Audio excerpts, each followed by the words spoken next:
just wanted to talk to you today about something that comes up fairly frequently, and it is about the impact on your body when you are in a toxic relationship. Because when you're in a toxic relationship, you get very stressed, and we all know that stress is not a good thing for us to have for long periods of time, but a lot of us don't realize why. Because obviously, high blood pressure can cause heart attacks, strokes, that kind of thing. But nobody really talks about the stress hormone. And there is such a thing as a stress hormone called cortisol. And that is what gets released from your body when you are under stress. And it helps you to get that adrenaline so that you can run or you can fight. That's what it's designed for you to run or for you to fight. And we're not doing that. And the stress hormone keeps on coming throughout our body. It flows around your body in the bloodstream, and it actually causes cell changes in your brain.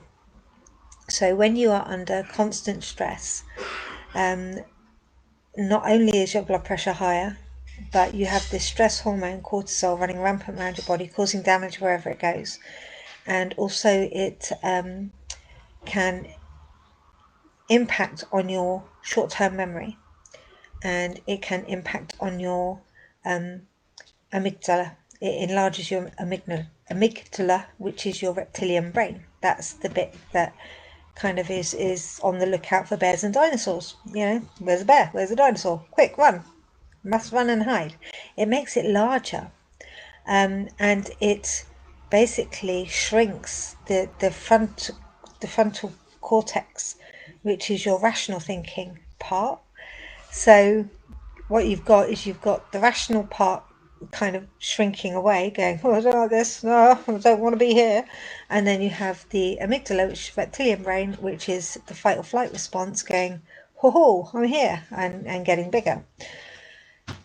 So what then happens is that you end up sometimes eating your emotions. So sometimes because you are under this constant state of nervous energy, this constant state of stress, sometimes you end up not eating or eating too much. So you find yourself reaching for food or not eating when you should be eating. So you start losing weight or you start gaining weight. You also find that you start having problems with your memory, and you start having problems with your coordination, sometimes with your speech. And that's all because of this stress hormone that's flooding throughout your body.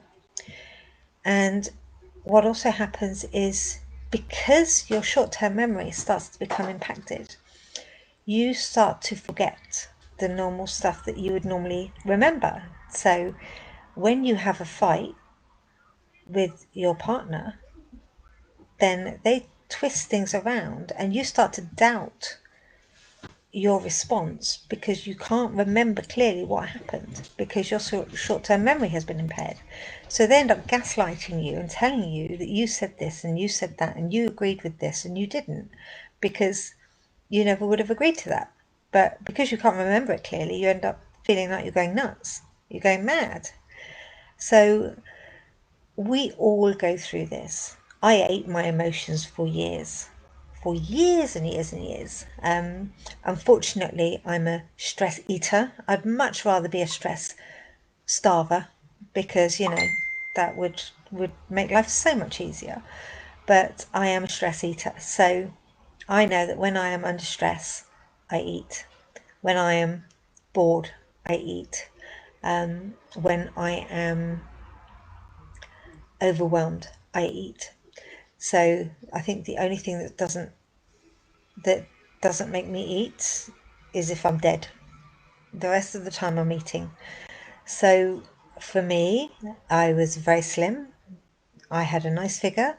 The figure was never quite good enough for somebody who shall remain nameless. But regardless of that, I held down a full-time job. I looked after my boy. I was, I was doing okay-ish, but at home my life was a mess. But because I was under this constant pressure from them to maintain a healthy weight and to not get fat, I didn't put on any weight during that period of time. However, after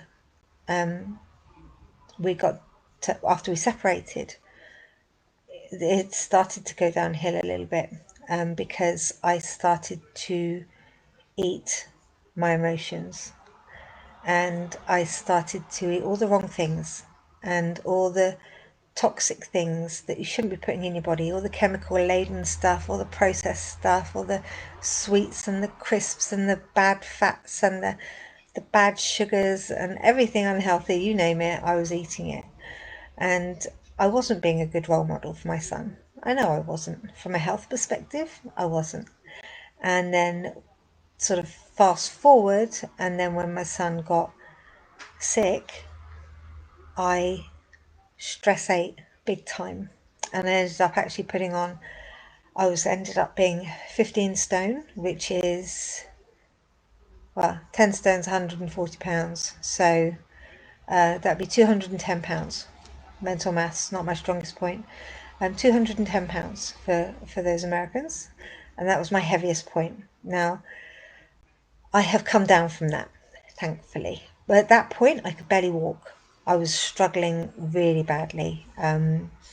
My back was feeling very fragile. I was getting chronic pain all the time, everywhere. My feet felt like I was walking on glass most of the time because my plantar fasciitis on the bottom of my feet, the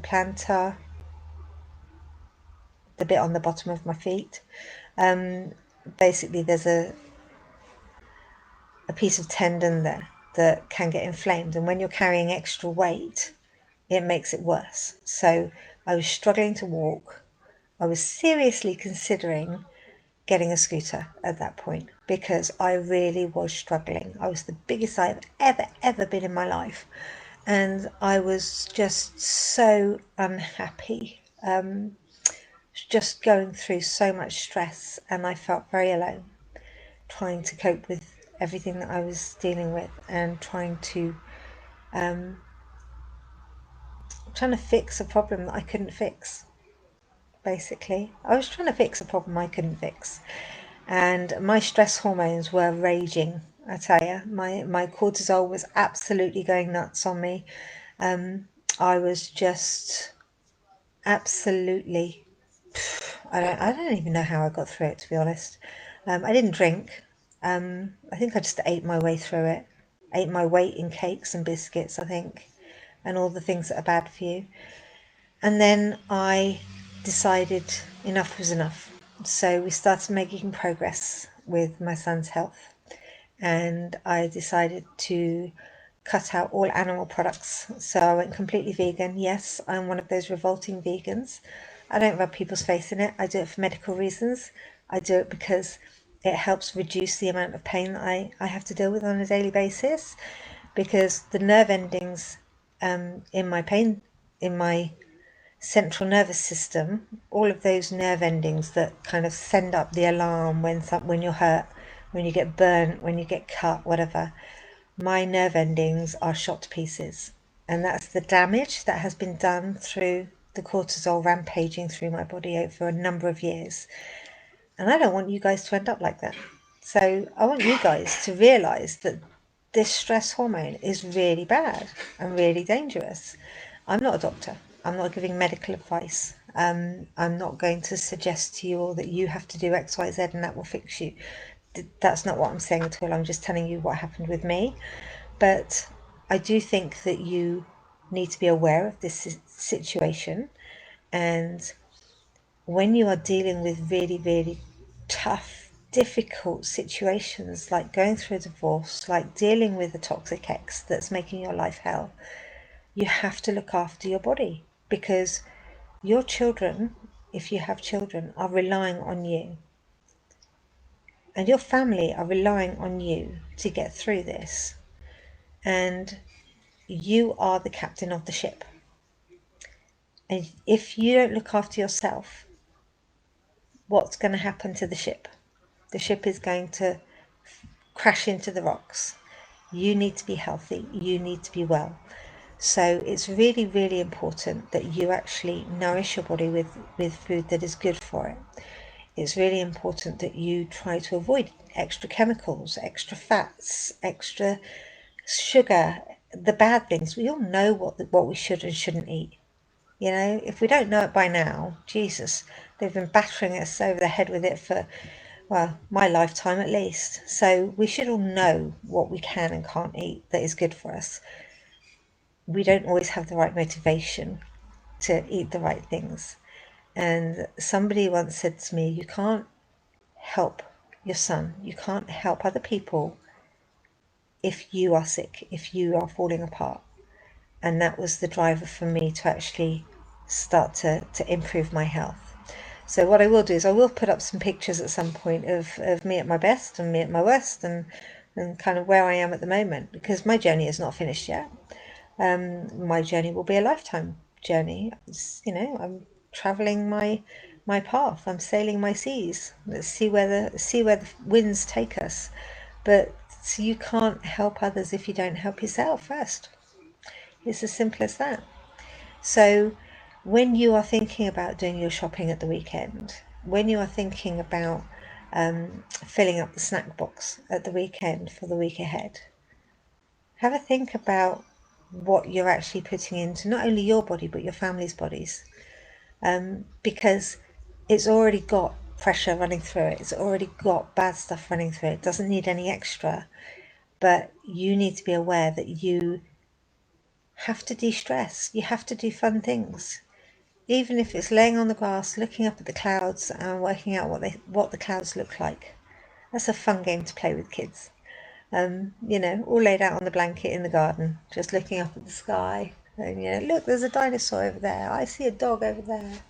That one looks like a ninja, That one looks like a pair of scissors. So that's one of the most chilled out, relaxing things that I ever managed to get my son to do, who was slightly hyper. And he loved it. Absolutely loved it.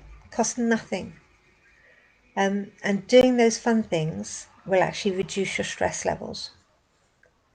So if you can do nothing else, if your kids are addicted to the gaming consoles because they're still locked down, or they can't go to school, or they are going to school but they can't see their friends afterwards because society rules in place because of pandemic, whatever, just say to them, right, okay, you are mine on Saturday for 3 hours in the morning. You're mine. Don't even argue about it. You're coming with me. And go for a hike. Go for a walk in the woods. Nature has been known to reduce stress. Go for a walk in the woods. Borrow a dog. Don't have a dog. Go and find some streams to jump in, some ropes to swing on, some trees to climb, and just go and have fun. Because fun is the best way to combat the stress. And it will reduce your stress levels, reduce your blood pressure, reduce those stress hormones. So I really, really want to give you all a challenge to do something fun for yourself this weekend, preferably with your family. But if you can't do it with your family, then just do it by yourself. That's absolutely fine.